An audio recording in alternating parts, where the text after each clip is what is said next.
नमस्कार दोस्तों, Bharat selection wing लखपतबाग Barabanki के ऑफिशियल चैनल पर आप सभी का स्वागत है। डिक्टेशन रामधारी गुप्ता खंड 2 प्रतिलेखन संख्या 40 स्पीड 80 स्टार्ट होगा 5 सेकंड बाद।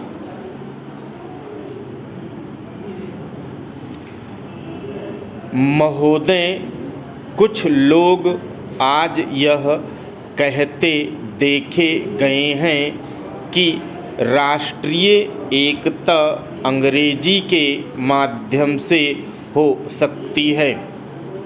कई लोगों की धारणा है कि अंग्रेजी निकाल दी जाए तो राष्ट्र टुकड़े टुकड़े हो जाएगा, वैज्ञानिक प्रगति रुक जाएगी आदि। इससे बढ़कर भ्रामक विचार और कुछ भी नहीं हो सकता। मैं अंग्रेजी की उपादेयता को नकार नहीं रहा, किंतु हर जगह उसका वर्चस्व हो यह स्वीकार नहीं हो सकता। किसी देश की भाषा के साथ उस देश की संस्कृति, विचारधारा और मान्यताएं जुड़ी रहती हैं और उन्हें प्रकट करने के लिए उस देश की भाषा ही सर्वसक्षम होती है। स्वतंत्रता के पूर्व राष्ट्रीय गौरव आम जनता को दृष्टि में रख कर किया जाता था। राष्ट्रीय एकता का अर्थ है करोड़ों भारतीयों की एकता, और यह एकता हिंदी से ही लाई जा सकती है, अंग्रेजी से नहीं। अंग्रेजी को बनाए रखने की नीति मानसिक दासता की देवतक है। यदि हिंदी और भारतीय भाषाओं के विरुद्ध अंग्रेजी षड्यंत्र को विफल नहीं किया गया तो जनतंत्र का माखौल बनकर रह जाएगा। हिंदी और भारतीय भाषाएं तो सहोदराएं हैं, उनमें आपसी कोई विरोध नहीं। उनका विरोध और संघर्ष तो अंग्रेजी के साथ है। जिस दिन क्षेत्रीय भाषाएं अपने क्षेत्र के प्रशासन, न्याय, शिक्षा आदि में स्थापित हो जाएंगी, उसी दिन राष्ट्रीय स्तर पर राष्ट्रभाषा, राज्य भाषा और संपर्क भाषा के रूप में हिंदी के स्थापित हो जाने का मार्ग प्रशस्त हो जाएगा। स्वैच्छिक हिंदी संस्थाएं अपने इस मूल उद्देश्य को कभी भी धूमिल होने ना दें, क्योंकि हिंदी के प्रचार प्रसार के क्षेत्र में वे सर्वाधिक महत्वपूर्ण इकाइयां हैं।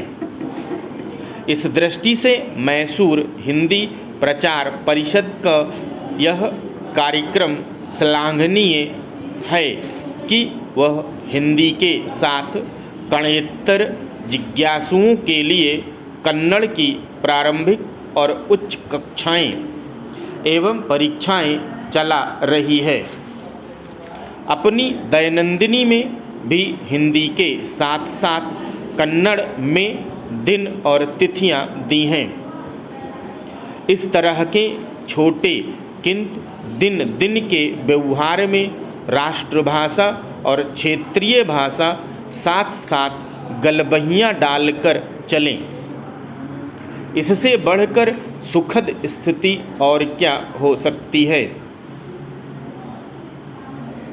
और प्रिय स्नातकों, आज का दिन आपका है और कल का दिन भी आपका ही होगा।